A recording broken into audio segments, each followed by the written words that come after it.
Welcome Trinidad and Tobago to our News 4 report, a product of the Government Information Services Limited. I'm Gregory McBurney. Let's take a look at the headlines.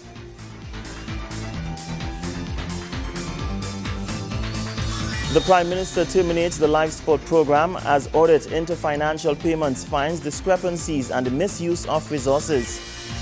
School repairs and refurbishments underway as government intends to have all works completed in time for the upcoming school term. And the Ministry of Public Utilities continues to make its presence felt with the public lighting program in communities across the island. Thank you for joining us. Top of the news this hour, Prime Minister the Honorable Kamla Persad-Bissessor has terminated the life support program and vows that the persons responsible for forcing her to close the once beneficial program will meet justice for their wrong deeds. She makes the announcement as she lays in Parliament the report of the audit into the life support program. In May of this year, a newspaper publication brought to light allegations of wrongdoing and misuse of resources in the program. Based on this, the Prime Minister immediately instructed that the program be transferred to the Ministry of National Security and that the Ministry of Finance and the Economy, through its Central Audit Committee, conduct a full audit. Mrs. Persad-Bissessor says the audit has shown many discrepancies which have forced her to end the program despite its benefit to young men throughout the country. Procurement breaches, a deviation from the mandates of Cabinet, the involvement of some persons in criminal activities, fraud by suppliers, theft of equipment, breaches of the Proceeds of Crime Act, and poor control and monitoring by officers of the Ministry. The Audit Committee has also raised questions regarding possible complicity by officers of the Ministry, given the widespread nature of the breaches. The Prime Minister expresses her disappointment that the program, which was developed with such great intentions, must come to such a sudden end and will now leave hundreds of young men open to the criminal elements. It was specifically focused on saving the lives of young men who needed to be protected from the criminals who routinely preyed on them, and helping to shape positive futures for these young people. We see our young men as future fathers, future role models, future professionals who need care, attention, and opportunities. The criminals see them as pawns and as persons who could front crime and violence. To the criminal elements, these young men are a means to an end and are, in their view, expendable. And this is where I must express my personal deep disappointment and dismay that a program that was intended to save lives, to build lives, was used by a group of people for fraud and personal gain. This group of people who derailed the good intentions of the program have in effect given their support to criminality in some cases rather than to our young people. Prime Minister Persad-Bissessor assures that those responsible for the illegal actions which has led to the premature termination of the program will face justice. I have instructed the Honourable Attorney General to turn the report over to the Director of Public Prosecutions and the Commissioner of Police to investigate, detain and prosecute those guilty to the fullest extent of the law. Given the fact that the Central Audit Committee has raised the possibility of complicity by ministry officials, I have instructed the report be sent to the Integrity Commission and to the head of the Public Service for further investigation, consideration, and action where necessary. Citizens of our country can rest assured that as we move forward, implementing programs meant to positively impact our communities, we will not tolerate wrongdoing, we will not tolerate corruption, and we will not tolerate the abuse of programs meant to save our people for selfish personal gains. In other news, Trinidad and Tobago's ability to attract world leaders cannot be questioned as the country will host yet another foreign delegation. At the post-cabinet news briefing, the Minister of Foreign Affairs, the Honorable Winston Dukaran, gave details about the Prime Minister of Japan's visit to this country. Trinidad and Tobago will soon host the Prime Minister of Japan, His Excellency Abe Shinzo, as he comes to this country for a two-day visit. According to Minister of Foreign Affairs, the Honorable Winston Dukaran, the visit on July 27th and 28th comes as part of a Latin American tour for talks with regional leaders. This is the first time that the head of government of Japan will be making a visit to the English-speaking Caribbean, and indeed to Trinidad and Tobago. And it is in the context of the 50th anniversary of the establishment of diplomatic relations between Trinidad and Tobago and Japan. It also is in recognition of the CARICOM-Japan Friendship Year, which has been so designated between Japan and the CARICOM countries. And it represents another landmark of the 20th anniversary of the CARICOM-Japan Convention on Bilateral Relations. Minister Dukuran noted that the visit was an important one, as relevant issues on a bilateral and global level would be discussed. On the bilateral level, we will be, in fact, looking at the possibility of having a major investment from one of the leading Japanese companies in the field of petrochemicals, the Mitsubishi Company, which has been over the last year and a half looking at the feasibility of establishing a major investment in Le Bray in order to expand on the petrochemical capability of Trinidad and Tobago. And in this respect, discussions will continue, but we do not expect a final decision on this until perhaps the end of this year. The second area that we would discuss with the Japanese will be the technical cooperation in the field of science and technology, fisheries, and water management. According to Minister Dukuran, talks in these areas have been ongoing for the last year and are expected to be finalized in Trinidad and Tobago. In this respect, I also wish to inform you that there will be a large contingent of private sector personnel who will be accompanying the Prime Minister, including Mr. Kojima, the chairman of the Mitsubishi Corporation in Japan, and with him there will be another 17 other officials who will be coming to hold these discussions with us. There will also be a CARICOM Japan summit meeting with the Prime Minister, and several of the Prime Ministers in the Caribbean and CARICOM region will be attending this session on Monday. Meanwhile, this country is expected to engage the Japanese Prime Minister in talks surrounding trade between the Global South and the world economy. In this respect, I also wish to inform you that there will be a large contingent of private sector personnel who will be accompanying the Prime Minister, including Mr. Kojima, the chairman of the Mitsubishi Corporation in Japan, and with him there will be another 17 other officials who will be coming to hold these discussions with us. There will also be a CARICOM Japan summit meeting with the Prime Minister, and several of the Prime Ministers in the Caribbean and CARICOM region will be attending this session on Monday. The Honourable Minister of Foreign Affairs believes the Prime Minister's visit can be interpreted as Trinidad and Tobago's position as a leader regionally and globally by attracting such dignitaries, especially over the past year. Nikolai Edwards, News 4.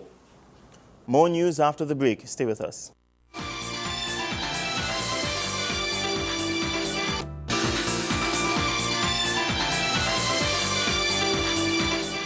Prime Minister the Honourable Kamla Persad-Bissessar addressed the ongoing issue regarding the naming of the Caribbean Premier League cricketing franchise Red Steel during this week's post-cabinet media briefing. I've said before that where there are disagreements between members, ministers of the cabinet, that cabinet becomes a forum under my leadership to resolve such issues.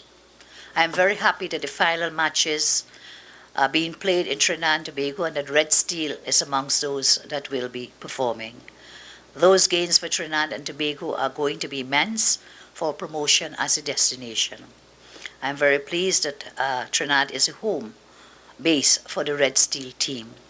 As to a specific matter of the dispute between the two ministers, I have dealt with this matter. We have discussed it today. I have made my views known to both ministers, and I want to further indicate I do not approve of public squabbling between ministers when such matters should be dealt with at the forum of the Cabinet and the subcommittees of the Cabinet. The Ministry of Education has taken a hands-on approach to ensuring that vital school repairs take place well before the new term begins. In September, Dr. The Honorable Tim Gopi Singh, Minister of Education, visited various schools under construction, getting a first-hand look at the progress made thus far. Before the August vacation is over, repairs to about 225 schools nationwide should be completed. This is according to Dr. The Honorable Tim Gopi Singh, Minister of Education, during the tour of various schools on the construction nationwide. During the tour, Minister Gopi Singh revealed that over $50 million have been spent thus far. He also made it clear that about 90% of all contracts regarding school repairs have been awarded, adding that early childhood centers have not been left out. I have with me the list of 225 schools that we have earmarked for repairs during this period. Those are primary and secondary schools. And we have 54 early childhood education centers so far where contracts have been awarded for repairs as well. I think there are about 19 more early childhood education centers which we are working on developing the scopes. Minister Gopi Singh says his ministry will be keeping a close watch on the repair process, ensuring that upgrades are completed within the time stipulated. So over the next few weeks during this holiday period, I, together with the Ministry of Education officials and Educational Facilities Company Limited, will be visiting all these sites and working with the contractors. My aim is to ensure completion of the repairs and maintenance possibly 2 weeks before school reopens. And I've asked the Chief Education Officer to work with the principals, and of course we're bringing in the NPTA and the tutor with us in this program so that they can have a clear understanding of what we are doing. In the meantime, the Honourable Minister noted that there are certain infrastructural challenges facing contractors. More than 80% of our schools are more than 50 years old, so a lot are having difficulties with infrastructure. And so we're moving very swiftly to deal with the weak infrastructure problems in a significant number of the schools. The school term is scheduled to begin on the 2nd of September 2014. Felicia Wilson, More News 4. Sports news and more after the break. Stay with us.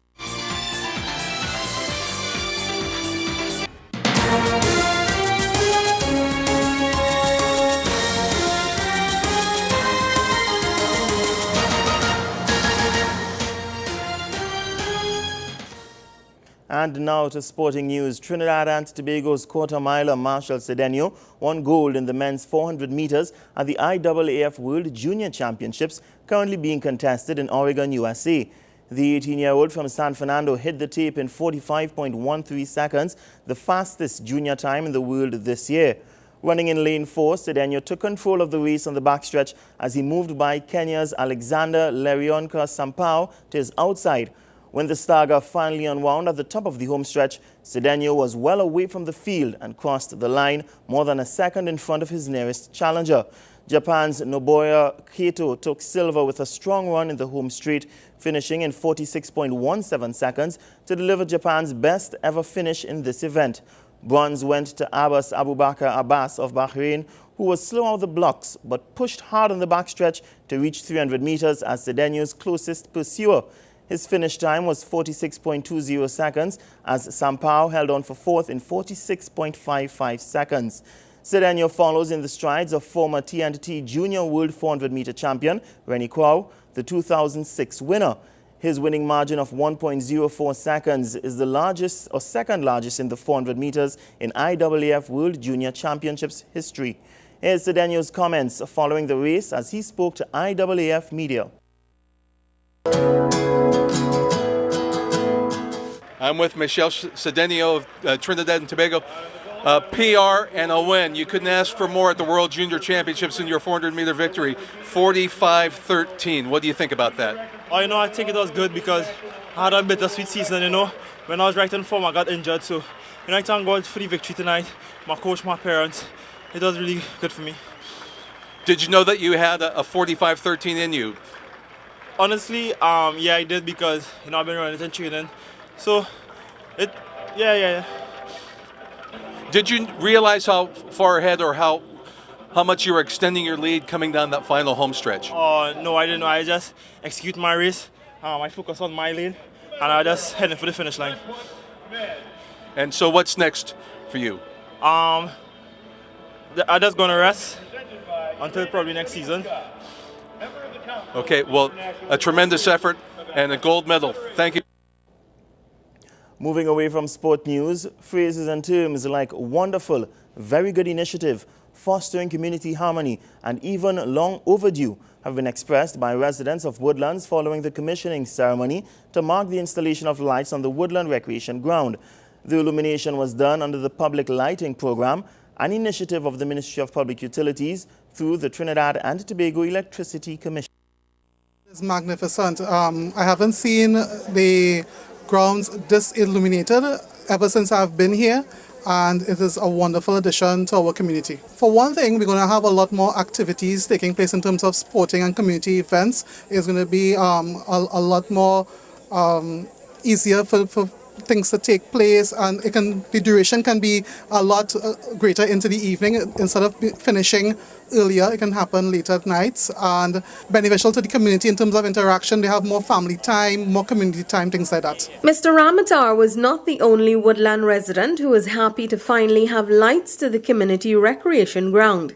Resident Vidyaram Kisoon and Kimberly Lutuan shared the sentiment that the illumination would also contribute to healthier living, while another resident, Pikad Ramjit Singh, said having lights to the recreation facility is a dream come true. I think it's very good because it have a lot of youth in the area and they need to use the ground a little more. I could do a little exercise for myself, so I come and have a little walk in the afternoon and things. And then you wouldn't be afraid of, you're not sure, you're not seeing anything on the outside, and the lights, you wouldn't be scared to walk in the night around the area. I think it's like a dream come true to the community and for the especially for the youths, because I have a son who normally plays at this ground, football and cricket and stuff like that. The lighting will be very helpful, like in case we want to have a crusade or such something like that. The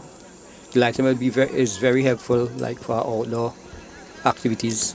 In the meantime, delivering remarks, the Honourable Stacey Roopnaraine, Member of Parliament for Urupooch West, expressed her gratitude to residents for believing in government's promise and for being patient. Very early on, when I started my campaign in 2010, I recall having discussions with members of this community right at this Woodland Community Centre. And we gave a commitment then that we will have this light upgraded because there are so many young persons who utilize this recreation ground on a daily basis. Every time you pass here, you always see people using this ground. Today we are here to deliver on that commitment, and I say thank you to this community for waiting, for your patience. You did not protest, you waited very patiently. So I say thank you to all those of you who worked with us to make this happen. Minister of Public Utilities, the Honourable Nizam Bakhsh, who delivered the feature address, urged that residents take full advantage of the illuminated facilities. Before turning on the lights at the Woodland Recreation Ground, the Minister had earlier done the same at the La Fortune Recreation Ground. It is our hope that the illumination of these grounds will mark a new beginning for you, the residents of Woodland and La Fortune, as you use these enhanced facilities to develop camaraderie, community spirit, and a sense of sportsmanship among yourselves. And we're starting that tonight with the football game. This evening's ceremony has special significance because of the community-changing potential that accompanies the turning on of these lights. But it is not by any stretch of the imagination an unusual or singular occurrence. Our hard-working team of the Ministry of Public Utilities and TNTech officials have been hosting similar events across Trinidad on a weekly basis. Felicia Wilson Moore, News 4. Well, that's how we wrap up this edition of our News 4 report, a product of the Government Information Services Limited. Remember, you can view a repeat of our newscast weekdays at 6 a.m. and feel free to visit our Facebook page, www.facebook.com/OurTV4. I'm Gregory McBurney. Thank you for joining us.